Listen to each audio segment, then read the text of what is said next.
Hi.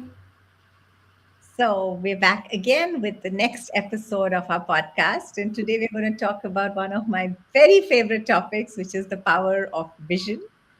Yeah. Why it's my favorite topic, I guess all of us will discover through this podcast. But why did I want to talk about it today?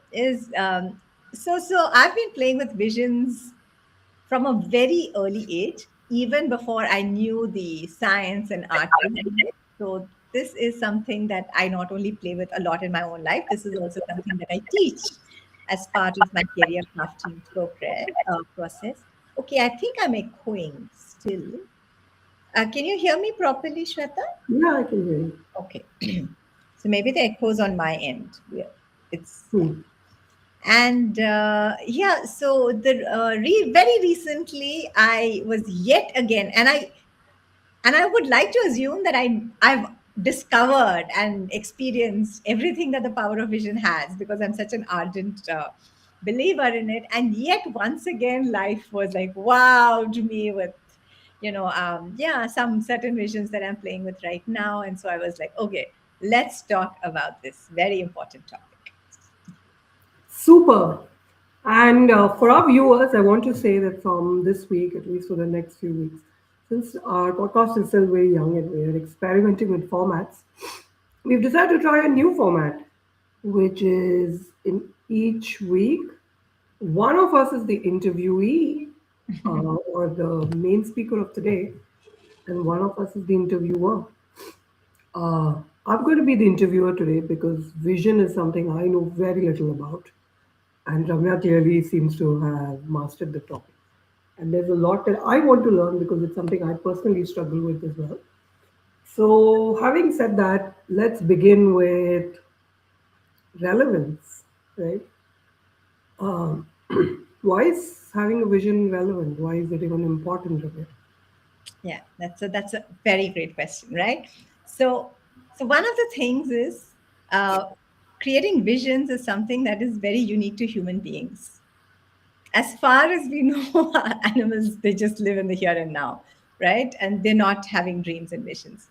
Now, vision has the idea of having a vision has also become very it's very strategic when you talk about it in terms of career crafting visions or visions for organizations or personal development and personal growth. So you can do it in a very strategic, very scientific, goal oriented way, and there's nothing wrong. I mean, it's totally doable and it's done. That's one of the reasons why it's relevant as a movement motivation growth tool. That said, I also want to bring aside the other side of vision, which is like daydreaming. It's something we've all been doing, and I've been visioning without knowing it was visioning right since I was a kid, by just daydreaming.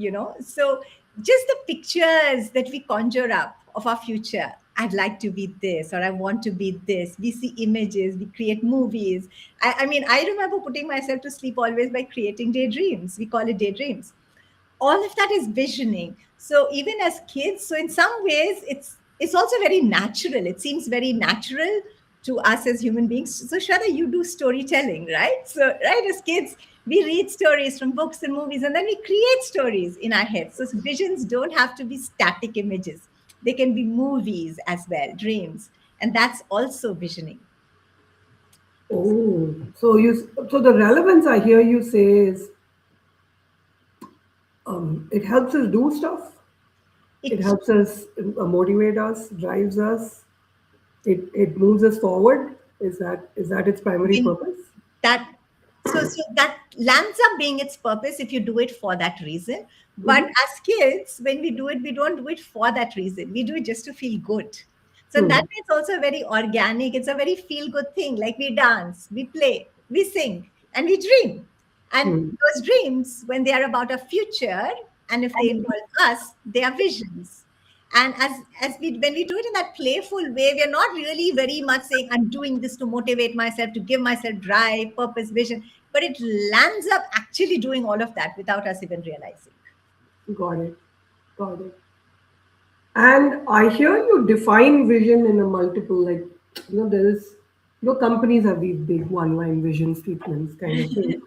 But I'm also hearing you talk about daydreaming. I'm hearing you talk about vision in like multiple ways, right? So what exactly, like if you were to give a definition so that we're all on the same Yeah. page, when you speak about vision, what do you mean by that?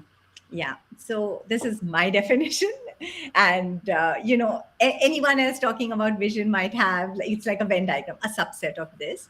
So my vision really is an image, and it can be a moving image also. So it is a construction of a possible future reality, desirable, right? And frankly, when we are very anxious and we are, oh my God, this could happen. Oh my God, I could have an accident. Oh my God, this will happen, that will happen. That's also visioning, that's also creating future possible realities that we don't want, and we creating those pictures. Um, I'm not going to use that because I'm talking about conscious visioning.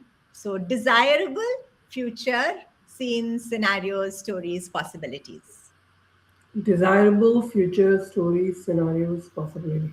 So holding them Okay, in our head, we can paint them on paper, we can then, write it in words, we can speak about it to others. All that is secondary.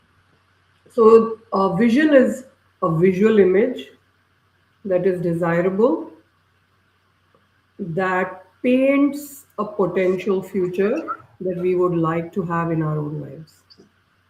Is that how Yeah, you yeah, is that how you call it? yeah, yeah. Okay, so it should be visual, it should be desirable, and how is it different from a goal?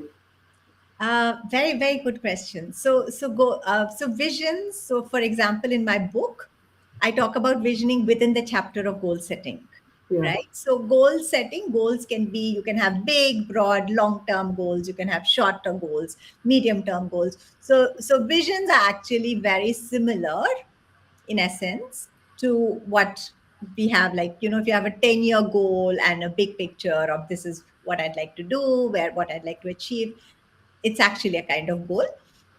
uh, with that, now just to bring this back, especially in the corporate world and all of that, we tend to be very strict with our goal setting, fairly more well defined. A vision can is allowed to be more fluid, more dynamic, more rich, and less precise. Although there will be teachers, there are visioning teachers, manifesting teachers who want you to be very crystal clear and dig down all the details as well, if you want to, just like you have different art teachers. I personally think visions are the most powerful when we don't get super precise about them. got it. So you're saying what I hear you say is they are similar to goals. Yeah, yeah, yeah, yeah.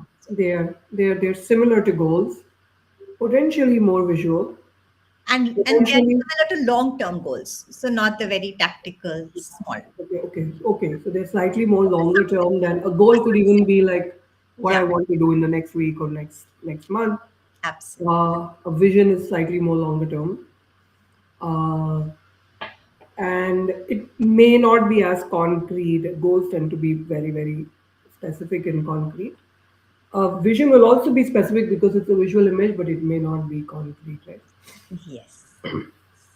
Does vision have a time frame? Visions can have a time frame. And again, you have different coaches and different teachers who have different points of views on how to use visioning. Uh, I myself have used time bound visioning, and they worked miraculously. So, for example, the completion of my PhD, and there are multiple times when I've used time bound visioning.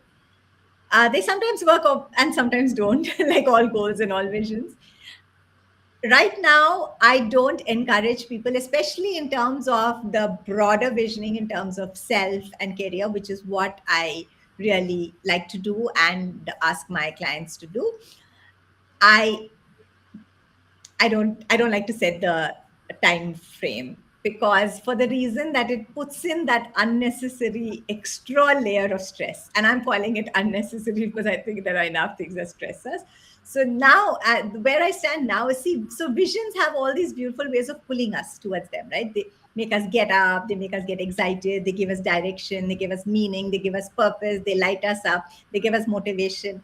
And all these benefits, they move us to action and happy action, right? Excited, inspired, happy action, aligned action, directed action. And all of this is possible even without that deadline, which is why I don't like to set timelines on it. And is vision, like I have repeated visual imagery of some part of my future, right? But it's not something I'm designing. It just comes by itself, right? So is vision something that you design, choose, visualize because of an event that you want to happen? Or is it something that happens to you? Lovely question. Okay. So I'm going to give this analogy of dreaming once again. It can be a combination. Now, so let's take what you said as an example, right, Shweta? So when you say you have images that come in, now, if you were my client, this is what I'll say. So, Shweta, when these images come in, do they light you up? Do they make you feel like, wow, this is so fun? I would like to go there. Then you take it, adopt it as your vision. Sometimes, I don't know if it happens to you, but it happens to many of us. Images come that we're like, I don't want it, and then don't include it. So I would like, so visioning, I would like it to keep it can happen organically, but I would like to have this intentionality and sense of like inner sovereignty and mastery over the pictures that we allow our brain to hold, feed on, play with, sit with, all of that. And I'm talking about head, but you can do it also on paper pencil, right? You can have books and vision boards, and you can play around outside also. And you can have groups also that you share it with. If you're a more vocal person, you can speak about your vision. So I would like to be more intentional about it. And it's wonderful when the inspirations and images come, you like it, include it. If it doesn't light you up, tada, bye bye, and create So, something. so the word I'm hearing is, in addition, is it's visual, it's desirable, it's intentional, right? Yes, And it's long term. I'm yes, hearing these are the words that come together, right? How is it different from purpose? very nice. Okay. So when you talking about vision, you're talking about literally like tangibles. Okay. And so have you heard about, let me use the, purpose and mission is usually your sense of why or the impact you want to create, right? So let me give you an example, right? So I have, so currently the one of the visions that I'm playing with is I have a vision of creating healing centers for women and circles and women development programs and doing this on the beach and all of that. So this is the, it's the how. So I can see the picture, I can see me, I can see other people coming in and me teaching them and doing that, right? So it's like this movie dynamic picture. That's my vision. Now my purpose is why. Why do I want to do it? I want to empower women, right? I want more and more people to feel in line with their own authentic power, their own intrinsic power, inner sovereignty. So that's the why, the reason behind. So purpose goes with that, and vision is more on the how. And do you think that's true for everyone? Do you recommend that they vision their how? Tell me more. Us, I mean, I said, I said, do you recommend that vision be a how rather than a why? yes, not only I recommend, that's actually how most other teachers like that, that's the industry standard of the word as well. So visions and goals are the what and the how you would like to. It's almost like an implementation. You're seeing it come alive. This is how. So Ah, it's about, it's like personal vision. Remember we talked about identities earlier. So it's hmm, like hmm. future Ramya will walk like this, wear these things, talk like this, do this. Those are visions. But why is she doing all of that? That's the purpose. Got it. Same with companies So also. that's, if I were to again go back and string more words to it, a vision is intentional. It is, what were the words we were using? It's intentional. It is visual. It describes the how. There was one more word we used to describe it in the beginning. It's It's del, desirable in the future. it's Desire. desirable. It's long term. It's desirable. It describes the how. It's intentional, and there was, yeah. So those are the, okay. And can I add one more thing? Yeah. And it should, and this is the coach in me speaking really, not the little kid, as an adult at least, it should drive us to action. Ah. So, I don't know if you remember this phrase. It was a TV serial, I think, Mungeri Lal ke Haseen Sapne. Remember Mm-hmm. that? The Yeah. daydreaming? Okay. So I've done that kind of daydreaming also as a kid, and we often do it, right?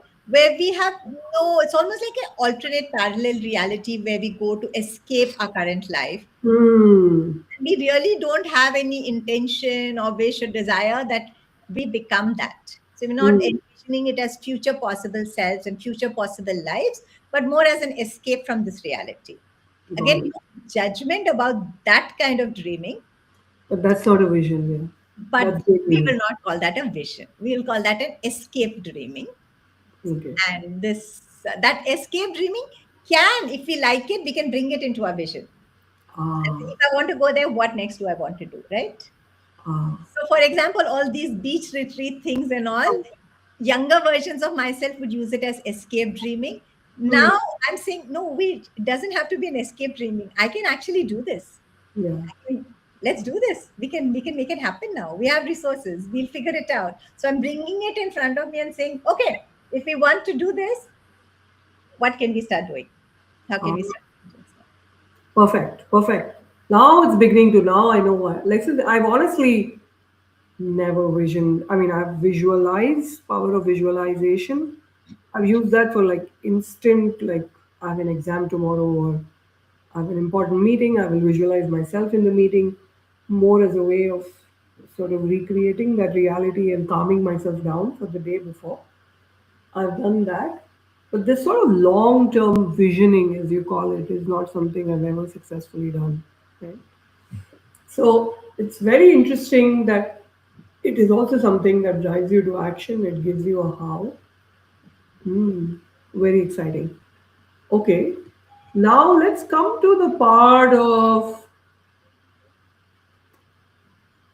we've discussed relevance, we've discussed what it is, right? Now let's discuss how to put it to use. Yeah. Okay. Okay. So it can be a very powerful action tool, Mm-hmm. right? Self growth, development, creation. For I can be very, very lazy, Shweta. I can. I like my mother calls me this kind of in Hindi, there's this word called manmani. Mm. I'm a manmani kind of person, and I am, which is it's very difficult to get me to do something that I don't want to do.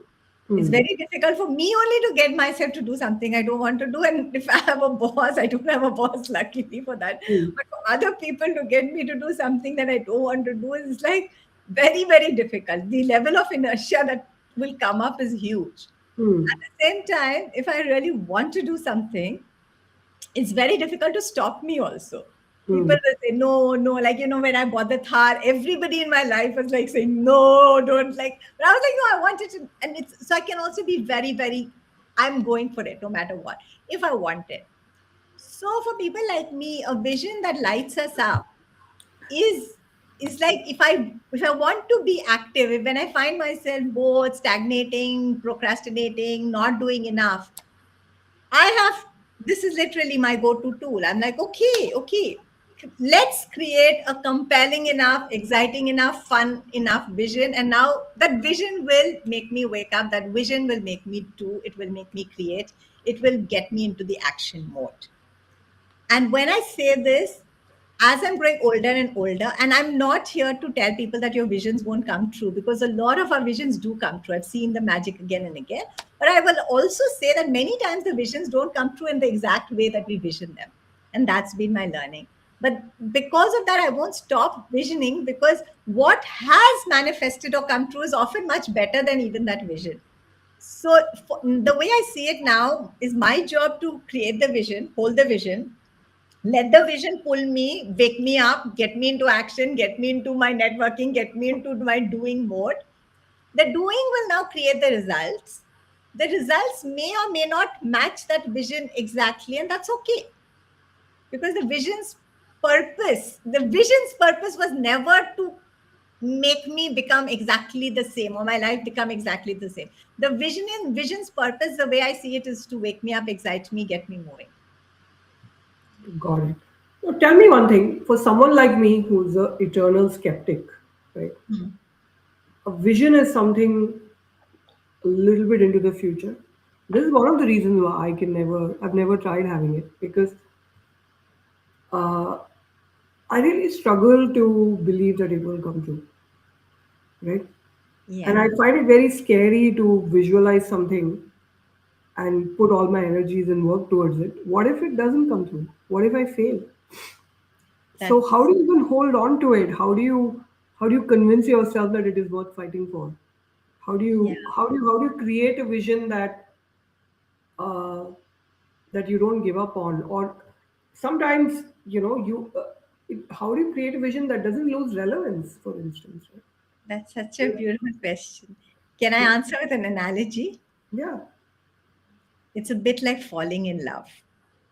Hmm. It's a bit like giving yourself permission to fall in love, and you take that risk. And I'm just going to talk about my younger years then. And I have had, relationships when in my adolescence and after that, as so many of, and every time you fall in love with another person, it's not necessary that relationship actually blooms and takes off. It's a huge risk, right? But when you're falling in love, you're absolutely hoping and imagining that this is the person you're going to spend your whole life with, and you let it light you up and all. It's a big risk. It may or may not pay off, right? And by pay off, I mean, actually succeed. You could have a huge heartbreak and it may not happen. Eventually, I'm revising my own definition of falling in love as sometimes it's, and I've gone through the heartbreaks thinking that it's about getting that other person and having that. But now I'm realizing that when we fall in love, have you noticed we are a different kind of a person? You're like, everything is fine. You and all of that, life is good. You feel good. You feel like dressing up. You feel energetic. In some ways, you love yourself when you're in love. So that love has lit you up, brought you alive, as in me alive. And so the purpose of love may not really be the attainment of that other person, but really the bringing us into love, like opening our heart chakra, bringing us alive, bringing us excited and juicy and all of that. Now, you may or may not land up getting what you want from the other person, but you've been activated into a version where you like being that person. We like who we are when we are in love, right? Same with that vision, except it's not a person, but it's like, a creation, and it could be whatever it is, or a future possibility of yourself also. There is no guarantee that that vision is going to come. But just like there is no guarantee that, we're going to have a happily ever after with this person. So the litmus test of the vision is it lighting me up? Is it exciting me? Is it making me feel like I want to engage with this work, this process, this task, and pour my all into it, no matter what? It may happen, it may not. And it's getting easier over the years because I'm realizing that when I pour my all out, if what I desire doesn't happen, something else always happens. And ultimately, it's about that process, right? It's about how it's like how I want to show up every day, feel every day, and the journey is happening. So that is the kind of abandon come detachment with which we give up ourselves permission. But we have to be captivated with that vision, just like we are with the person, potential lover. Hmm.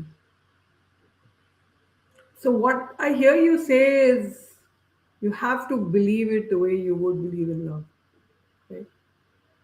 And Uh, for the process, not the outcome, yeah. which is also the same with love, right? Like, And the same holds, I guess, even for the fact that what if the vision loses relevance along the way? super question. I cannot go back to the same love analogy. Yeah.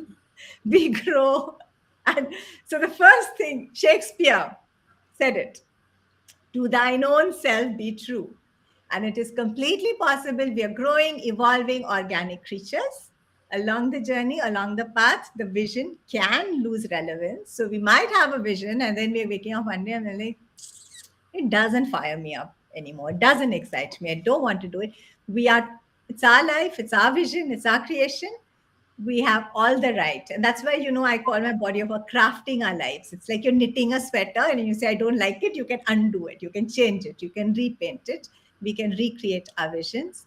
And absolutely. Sometimes you can throw it all away, create new ones. Sometimes you can just modify it. In my own life, I don't think I have ever thrown away a vision. I've always modified it. There are visions, though, I've got so beaten down. In fact, like this is not happening. Nahi ho raha hai. I've just put it aside and I've kept it in that daydreaming category. And then sometimes I pick it up 6 years later, 7 years later, when I am more mature, I have more resources, and I give it another go, and it starts working. So I sort of shelve them, like you put things in a seed How bank. I many just visions do you keep juggling at any point in time? I have like 3 to 5. That's like my sweet spot. And that's And my in what sweet. time frames? And in what time frames are these usually? Like, So I usually never have visions that are less than 6 months in duration. hmm. Because I don't want to get into, the minute I start thinking next week, next month, even next quarter, my judgment brain will start. No, no, you don't have time. You're this. You look at your schedule. Look at the. It's not happening. So that is me, right? Some people can do that. So I like to do typically a year ahead, where my calendar seems free, and I'm allowed to create. I give myself permission, but I do have visions that are as far away as 10-year away, and those visions have, sometimes I feel the more longer term visions are the ones that have been more powerful in shaping my life. They're the ones you have to be more patient with.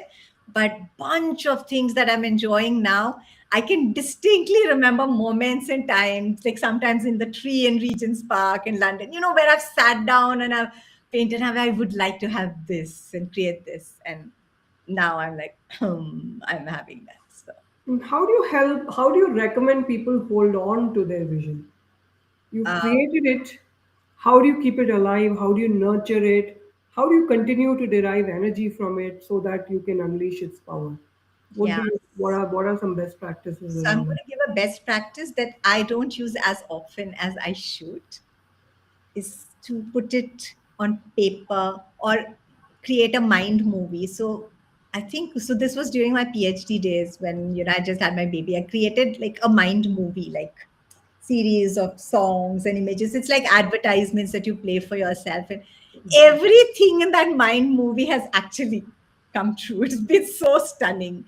And I also have a diary where I draw. I'm not a great artist, but I've really found that the more I put it into writing, painting, whether on screen, those visions really come true.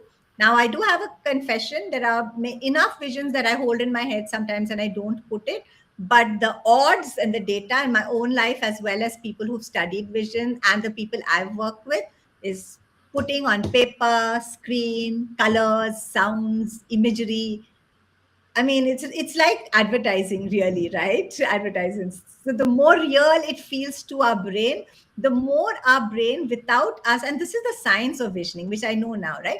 Our brain actually starts seeing this as, oh, this is my life. If this is my life, then what kind of things should I look out for? How should I be feeling? What questions should I be asking? How should I be thinking? How should I be dressing? Whom should I be talking to? So it's actually doing that on a day-to-day, micro level basis, and all those micro choices land up actually taking us closer. We do those actions and it takes us closer. So you've already answered my next question about how visioning works. Yeah. We're almost end of time. Oh, Tell wow. me quickly the link between visions and manifestation and manifesting. Wonderful.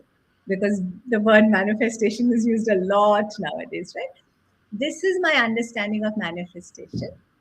Manifestation, I think, my understanding and definition is the actualization of the vision. So when it actually comes true, when you start living that vision, so everything, all these things like podcasting, doing this, an online presence, writing books, being a speaker, being a TEDx speaker, which I've done, all of these for me started with visions. I was like, right? And now these things happening for me, even even things in my own personal life and relationship and all of that, the house, the farmhouse, having a Thar, driving, all of these have started for me with visions. And now when they actually have become reality in my life, we call it manifestations. Got it. So that is manifestation. I i don't use that word a lot. I in fact, I hardly use it in my teaching, coaching, or even to myself. I sometimes use it, but I don't use it for others. Is because when we use the word manifestation, it's very easy to get very clingy to the outcome and say, only when it actualizes in the same form will I say it's come true, right? And that again creates a level of clinginess, a level of desperation, a level of stress, which then takes away from the joy of the journey. So I like to use this more dreamy, playful, let's vision. Let's fall in love with the vision. Let's go for it. If it comes, it counts. If it doesn't, well, we've been walking a journey anyway. We've made friends, we've had fun, we've upgraded, we've learned things, and we're better versions of ourselves. So I don't use the word manifestation too much, because visioning doesn't insist that it's in that line in Dilwale Dulhania Le Jayenge, where the mother tells Kajol when she's very young. I might get the language wrong, but she says, "Beta," when Kajol asks her mother, "माँ मुझे क्या सपने देखने का भी हक नहीं है?"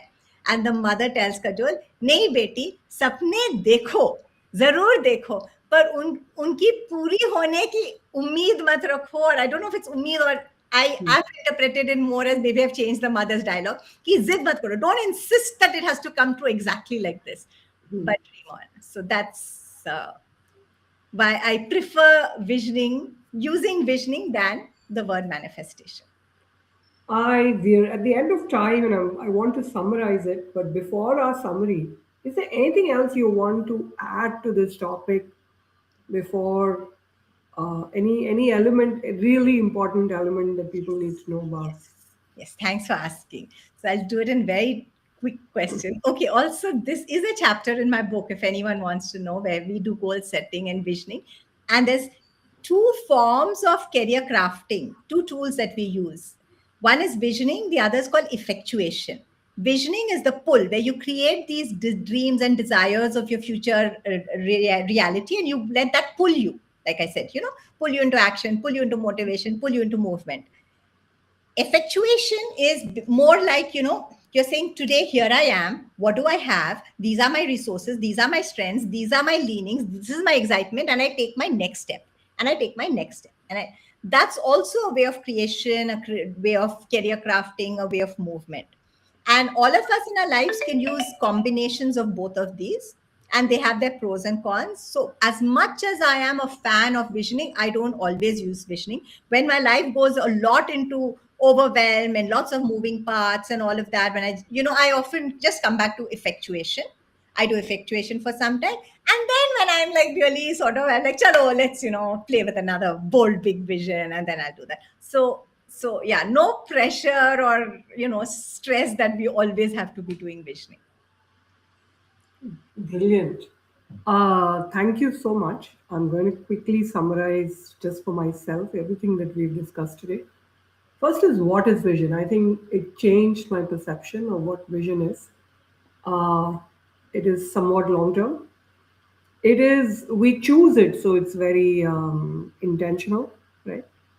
It's visual, it is desirable. So obviously, if it's undesirable, we choose whether we choose not to keep it. So Yes. by being intentional, we choose that. Uh, we also used another word for it. It's an action. It's a how. It's a visual. It's not the why or whatever. It's actually, and it drives you to action. It helps you actually act. Right. That's how we describe the vision. You mentioned a little bit, we didn't touch upon it enough because of time. The science of visioning is, when you have this vision in front of your head, your brain at some level subconsciously starts trying to see, how do I need to. Things begin to change, and that's how you kind of move towards making it alive.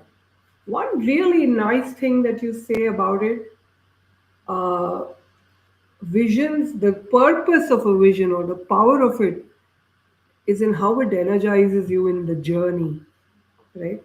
how it makes you want to get up and move towards that vision, and not so much in the achievement of the vision itself, right?